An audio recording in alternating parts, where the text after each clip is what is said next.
덕하 안녕하세요, 축덕입니다. 오늘 영상에서는 모든 축구팀들이 지니고 있는 그 팀들의 로고, 팀들의 상징인 엠블럼이 어떤 의미와 변화를 거쳤는지, 우선 이번 편에서는 프리미어리그 팀들의 로고부터 준비해봤습니다.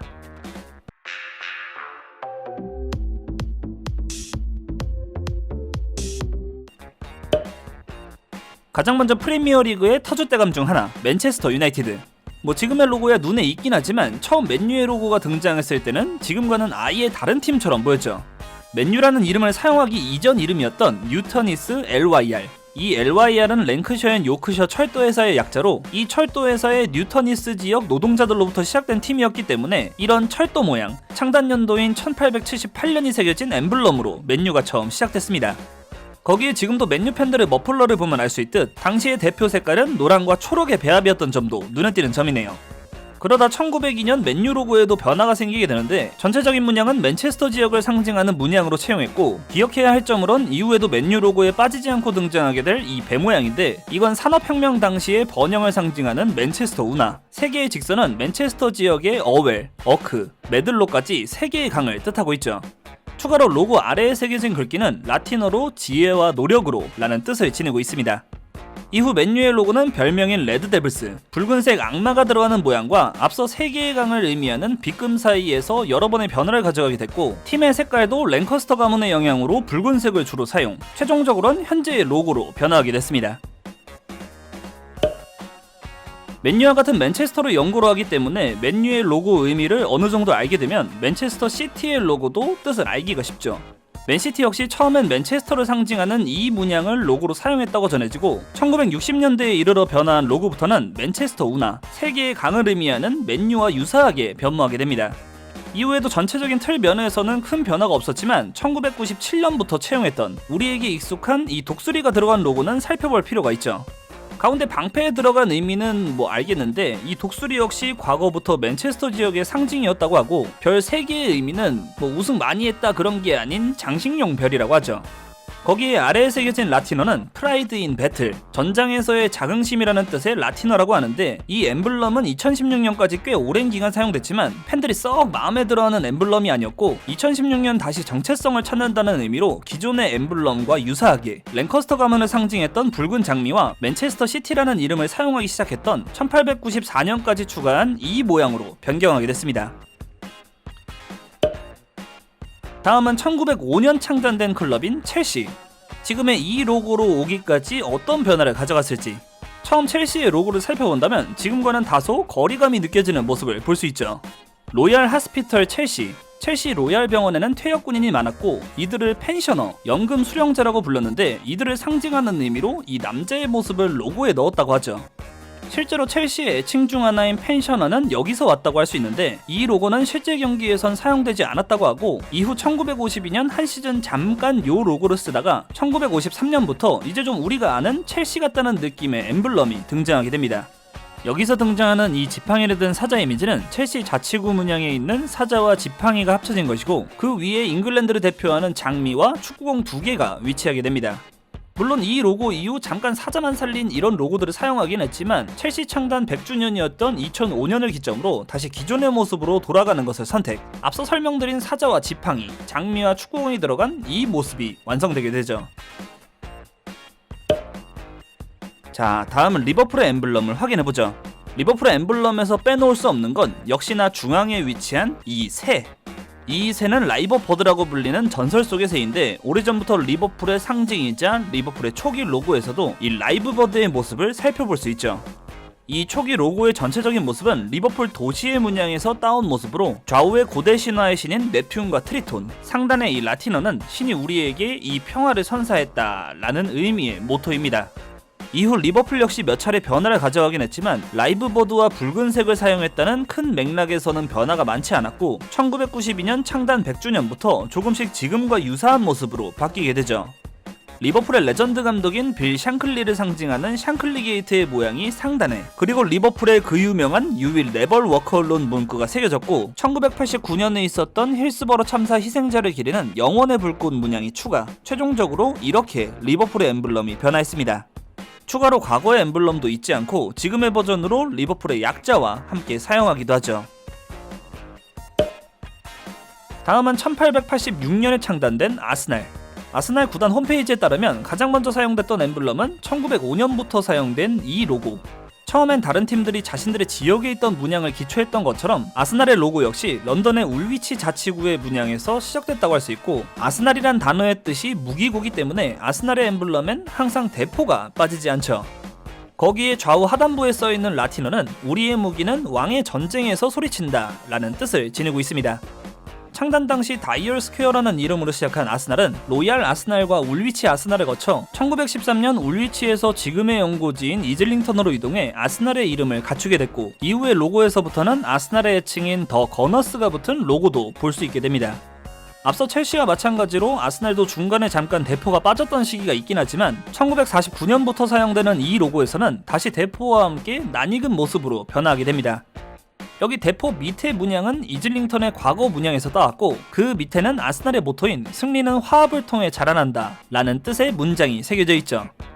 그 후 색깔이 더해지면서 천천히 바뀌어갔고 2002년부터는 우리가 알고 있는 지금의 엠블럼으로 변화하게 됩니다. 추가로 아스날의 창단 125주년에 나왔던 이 로고도 있었는데, 왼쪽의 월계 수입 15개는 아스날 창단 당시 15명의 남자가 사용한 6펜스 동전을 상징하고, 우측의 참나무 잎은 그 15명이 만났던 술집인 로얄 오크펍을 의미한다고 하네요. 여섯 번째로 토트넘으로 넘어가보죠. 1882년에 창단됐지만 토트넘의 엠블럼이 등장했던 것은 한참 후인 1921년. 역시나 토트넘 하면 이 어린 수탉이라고 불리는 형태를 가장 먼저 떠올릴 수 있는데, 이 녀석이 쓰인 이유를 먼저 알아보죠. 과거에 헨리 퍼시경이라는 인물이 있었는데, 이분은 토트넘 쪽에 땅을 소유했던 귀족이자 해리 호스퍼라는 별명으로 불렸던 인물이었고, 토트넘의 창단 이름이었던 호스퍼 풋볼 클럽이라는 이름이 이 해리 호스퍼에서 시작된 이름이었죠. 그리고 이 호스퍼에서 스퍼는 박차라는 뜻, 그 말 탈 때 승마구도 뒤에 있는 이 톱니바퀴를 뜻하는 말이었는데, 이 해리 호스퍼가 수탉들로 싸움을 붙일 때 그 수탉들에게 박차를 날면서 붙여진 별명이기도 했죠. 그래서 이 해리 호스퍼, 헨리 퍼시경을 상징하는 것이 박차를 달고 있는 수탉이었고, 그것이 토트넘의 로고에도 사용되면서 토트넘의 수탉의 발 쪽에 보면 여기 박차를 표현한 모습을 볼 수 있게 됩니다. 그래서 이런 형태들로 엠블럼들이 사용되다가 토트넘의 경기장 서쪽 스탠드에 있었던 공이 올라있는 수탉 동상의 모습이 엠블럼에 추가되면서 1970년대부턴 요 모양이 토트넘을 상징하게 되죠.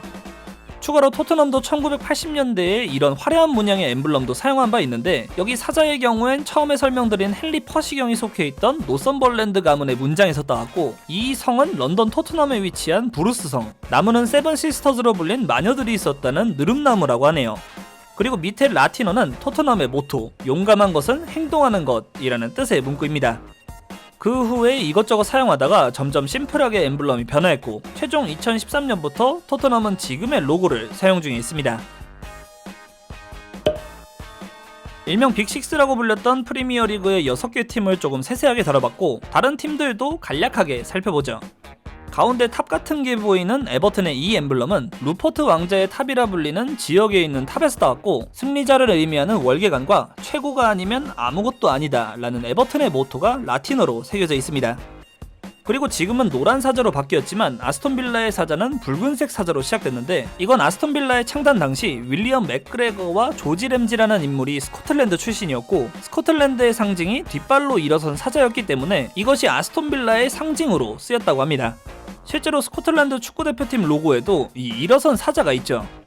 다음으로 앞서 빅6의 팀들이 창단 초기에 그랬던 것처럼 과거 본인들의 연고지에서 사용하던 문장들에서 지금의 엠블럼이 탄생한 경우도 꽤 있는데, 잉글랜드의 뉴캐슬 어폰 타윈을 연고지로 사용하는 뉴캐슬 유나이티드도 과거 도시의 문장과 유사하게 항구를 의미하는 두 마리의 해마, 뉴캐슬이라고 불렸다는 노르만 양식의 성, 잉글랜드 국기에도 있는 성 조지의 십자가까지 연고지의 문장과 비슷한 모습을 엠블럼에서도 볼 수 있습니다.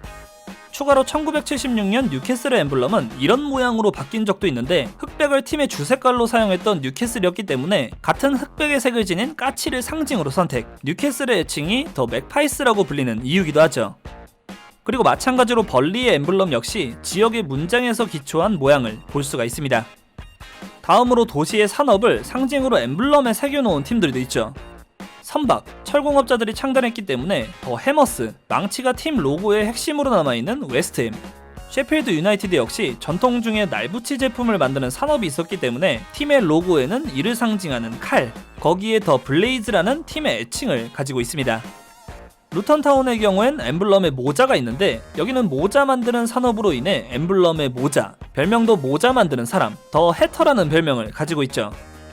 또 산업에서 정체성을 찾은 클럽에는 수정궁이라고 불리는 크리스탈 팰리스가 있는데 1936년 화재로 없어졌지만 많은 유리를 사용해서 만들어진 크리스탈 팰리스라는 건물에서 따서 팀 이름이 크리스탈 팰리스로 결정된 바 있고 그 수정궁이 엠블럼 아래에 위치해 있죠. 거기에 팀 애칭 역시 유리 세공사를 뜻하는 더 글래지어스입니다. 추가로 팰리스의 독수리는 벤피카에서 영감을 받아서 추가한 것이라고 하네요. 산업에 이어서 동물을 엠블럼에 추가한 경우도 꽤 있는데 지금은 이브리그지만 과거 여우 사냥을 많이 했던 당시 지역 문화에서 유래돼 로고와 별명에 여우가 들어가 있는 레스터시티, 연고지 근방에 많이 살던 집박이새를 엠블럼에 넣어둔 일명 고도리, 웨스트브로미치, 브렌트포드의 경우엔 과거 보롤로드 칼리지의 학생들이 브렌트포드를 응원하기 위해 왔다가 학교 응원가였던 버컵 비스, 힘내라 보로 정도로 생각할 수 있는 응원가를 불렀는데 이게 버컵 비스로 잘못 전달되면서 이때부터 브렌트포드의 별명과 로고에 벌이 들어가게 된 것이었죠. 반면 엠블럼에 늑대가 들어갔지만 울버햄튼의 연고지는 늑대와는 관련이 없다고 하네요. 그냥 같은 울시라서 그런가? 마지막으로 노팅엄 포레스트의 경우엔 팀 이름에 포레스트가 들어가는 것에서 알 수 있듯 이 지역에 숲이 많고 로빈후드 이야기로 유명했기 때문에 엠블럼에 이것이 반영됐다고 합니다. 자, 재밌게 보셨나요? 모든 팀들을 세세하게 다루지는 못했지만 최대한 많은 팀들의 엠블럼에 대해 한번 찾아봤습니다. 그럼 오늘도 영상 재밌게 보셨다면 구독과 좋아요 부탁드립니다. 그럼 안녕!